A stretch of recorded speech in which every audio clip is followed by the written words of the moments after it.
Hello বন্ধুরা, আজকে আমরা জানবো প্যাটার্ন ড্রয়িং মেশিনে কীভাবে পেন ড্রাইভ থেকে প্রোগ্রাম দিতে হয়। প্রথমে পেন ড্রাইভটা ঢোকে রাখবো মেশিনে,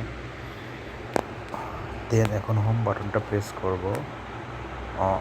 এরপরে আমরা ফাইল ম্যানেজারে চলে যাব ক্লিক করে, দেন এই সাইডে 3 ডটে ক্লিক করব। এরপর ইউএসবি মেমোরিতে আবার ক্লিক করব। এটাই হচ্ছে পেন ড্রাইভ। এরপরে চলে যাব আমরা হচ্ছে ব্রাদারের যে ফাইলটা আছে উপরে একদম, এটাই ক্লিক করব। এরপরে যাব আইএসএমে। আমার যে প্রোগ্রামটা নেব সেটা আছে আইএসএম এইচ, অর্থাৎ 2 নাম্বারটাতে ডাবল ক্লিক করব। দেন এখন যে প্রোগ্রামটা নেব, এখানে যত পেন ড্রাইভে যত প্রোগ্রাম আছে সব প্রোগ্রাম শো করবে। তো আমরা যে প্রোগ্রামটা নিতে চাই সেটা সিলেক্ট করব। আমরা প্রোগ্রাম নেব 600 নাম্বার প্রোগ্রাম।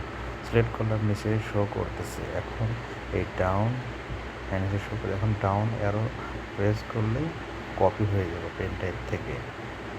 এখন হোম বাটনটা প্রেস করে আমরা সুইংয়ে ক্লিক করব। দেন আমরা প্রোগ্রামটা নিয়ে আসবো। 600 নাম্বার প্রোগ্রাম নিয়েছে। হ্যাঁ, একদম সহজভাবে আমরা জানতে পারলাম কীভাবে প্রোগ্রাম নিতে হয়।